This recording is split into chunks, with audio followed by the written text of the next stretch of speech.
Welcome to SciTech Culture with Steve Kern and Ben Warner, where we examine science, technology, and culture in the 21st century. Visit our website at scitechculture.com. Here we are, and it's rather scorching today, so it's good to be in the air-conditioned studio, isn't it, Steve? I've got 37 over here. You got 38 or 39 over there, I think. Yeah, it'd be pretty warm out there today, so very good to stay cool. Absolutely. Celsius, of course. All right, let's kick off with this story about Apple reportedly working on touchscreen Macs. Now, back in the day, I still have a memory of Steve Jobs standing in front of the world saying, touchscreens don't want to be vertical. And he famously scoffed at the whole thing. The idea being that, say, if you've got a laptop in front of you or, a desktop screen, the more or the longer you keep your hand raised to touch a screen that's vertical, the worse the more pain you're going to feel. So in other words, it wasn't a very good ergonomic sort of reasoning, or it wasn't a good ergonomic way to interact with the device.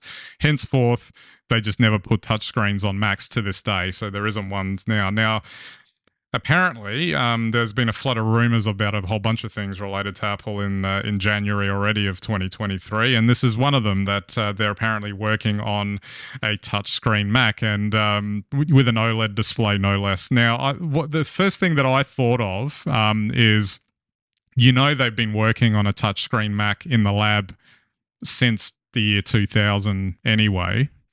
So, well, of course, they've got the iPad, so so it just kind of makes me wonder: is this actually what it is, or are they actually looking at doing it? I still don't know what the actual reasoning is, unless the only thing I can think of is that they've got a new form factor that they're going to release, which I guess would be a 2-in-1 type device where it can flip over and be used that way. But it doesn't. I mean, for them to wait this long to bring that out, I'm not entirely sure why they would do it. well, the timing is good because we finished last week's episode on this note. And, I mentioned my HP laptop with a touch screen, which on day one I folded back, used it as a tablet, stuck my fingers all over the screen, and then haven't touched the screen again since. So given that we know that Apple has had touchscreen capability for a long time, it can't just be any product they've got today with a touch screen. And my guess is it'll be, say, maybe something a bit more like a Surface with the keyboard sort of inbuilt. I don't know, but that would be my guess. But isn't that an iPad Pro already? Because you can buy a keyboard for that. Well, there you go. Maybe it'll be the iPad Pro Max. Exactly. Well, they keep talking about a 14-inch screen iPad that apparently was in the works. One thought I did have is we talked about that Lenovo Yoga 9i last week, and maybe that, if it's a form factor like that with two screens, maybe that might make sense.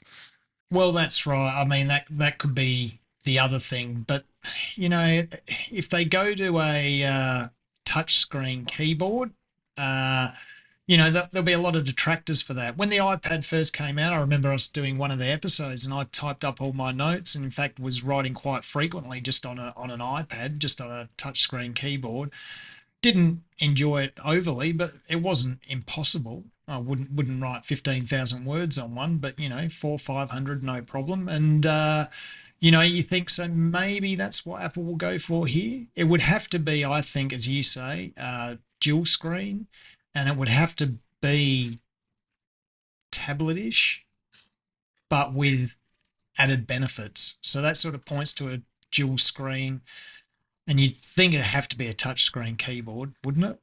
I mean, it'll be interesting to see how they play it and how they fit it into the lineup, because they've got 10,000 iPads to choose from at the moment, and then they've got a lot of really good Macs to purchase or to that are on offer.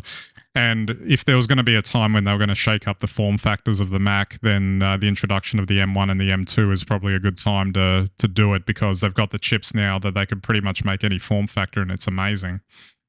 That's right, but you hit the nail on the head with the Apple range. Just getting back to, 1996 era, just pre Steve Jobs, where they had 10,000 products that all seemed to be the same but look different, Yeah.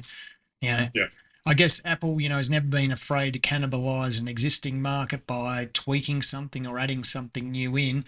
And I think that this is probably no different, but I think there comes a point where we're saturated and confused and don't know whether I need a iPhone Pro Max or an iPad Pro or a MacBook Pro or some other Pro Max device. And just on a side tangent, mentioning the iPhone Max size phones. Apparently, the rumors are for the iPhone 15 is that they're going to rebrand it as an Ultra and then jack the price up so they can justify why the lower end, what they would consider the lower end flagships, cost as much as they do, because apparently the 14 Plus isn't selling out of the gate at the moment. Well, I can imagine, but what would you do if you put a ultra chip into an iPhone? I mean, that'd be one smoking device. Well, maybe it'll be ultra in price only, if that's the case. I guess maybe then you start offering lens kits with it or something and just turn it into basically a camera, because that would be amazing. Absolutely. One last Apple thing I wanted to touch on was the headset. I didn't think we were going to talk about it again so quickly, but it seems like there's a lot of news going around about it that the announcement of it could be imminent, in the sense of imminent being in the next couple of months. I'm still having trouble wrapping my head around the use case of this device. The only way a wearable like that makes sense to me is that it has to be as least intrusive as possible on your experience, or it's a fully immersive experience that you just sit down with, and then you put it on and you take it off. I guess Apple has a history of showing how it can be done, because they would have had it in the lab for 20 years, cooking away at it, and they don't release it until it's ready. Now, I don't know whether it's all just clickbait news or whatever to try and generate interest in this type of Apple news, whether or not we actually see this headset this year. I'm going to be watching this one particularly closely this year, because out of all the, it's funny, after the iPhone and the iPad, which were huge breakthrough products for Apple, I didn't think the Apple Watch set the world on fire as their next big product category. And to me, I just think the headset seems even less likely to. It seems too future a product to really generate a lot of immediate interest. Look, I think for Apple, it's a safe bet where what they can do is they can, create this headset, and then as the use case comes around, they have a headset ready to go. If anyone wants to use it, probably for Meta or something like that, I'm sure they can. I mean, it's much less of a risk for them to develop a product like this, as you say, which they've probably had in the lab for 10 years anyway, than say it is for Meta, which is trying to develop the hardware and the environment, basically on its own. Whereas if you just develop the hardware, and Google already has hardware as well like this, as these environments come online through our digital interactions, then you've got the hardware and the product, branding that allows you to sell your product. So I think what we're seeing probably Apple and Google do in this space is just wait for the software or the sort of app developers to create the environments where these headsets actually have some function, rather than trying to guess what the function is and drive the whole industry that way. And it probably goes to show that it's a lot harder than what anyone thinks, that given that we haven't actually seen it yet. Google Glass was how long ago? It's something that has been talked about for decades, really, VR, etc. But the fact that there still hasn't been a product that's really nailed it out of the gate, I'm sure a lot of people will be looking for Apple to do that, given the history of what Apple's released, but it'll be interesting to watch. It certainly will be. I guess that's something that we'll look to this year. Absolutely. All right, shifting to a different story now. It seems like I'm looking forward to this. I won't have to write a report or do any homework ever again if I can employ the services of ChatGPT, that language algorithm AI, which seems to be able to just punch out some very credible work given the right parameters. Another example of AI and its usage. Some of the stories that have been coming out about it are quite interesting in the sense that, in theory, a student could type in or ask the AI to write a essay or a report for school, and it will do such a good job of it that it could be used as a pass, at least a pass mark, and get someone through, and the student doesn't have to do anything. So I find that fascinating. On the one hand, the technology is amazing that it can do that, but at the same time, I don't. This is just me, maybe, but I didn't necessarily foresee. You know how technology always has consequences that nobody can really think about. We keep thinking AI is going to rule the world or whatever. I don't think it's actually that. In this particular case, it's about misuse for gain, which is such a human trait. Look, it certainly is, but Chat GPT is quite benign. And from a workplace perspective, say for you, me, and anyone who works in the knowledge economy, effectively having something right the front end of a report, or like deliver facts, or some sort of background information that you require to sort of understand an area very quickly, it's unbelievable. It doesn't try to interact with us, it just tries to give the best answer. And there's all sorts of things you can do. You can basically ask it, how to make a cocktail, how to make a great cocktail, and it'll answer in two different ways. So, and it answers very well. Its grammar is as good as probably any student's. So, I think there's a lot going for it, but it can also be tricked because it basically pulls data. So anything that's been investigated or reported, it will find, basically it can't determine fact from fiction. So it can be tricked into writing things, like that there are aliens alive on Earth, or alien cultures, and things like that, if you play around with it. But as a tool for us, it's great. Students, however, it can write you an essay on whatever subject you want. It'll be factually correct and grammatically correct. It's a great start. I think maybe the only solution to avoid that is sending everyone back to pen and paper. Absolutely, which has its own advantages in terms of that sort of brain engagement thing, where you're actually physically actually writing the thing.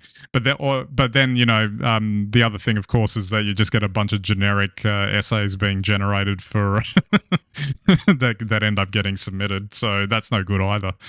Well, that's right. But, interestingly, it varies each response, even with the same information that it pulls. So it's interesting to see.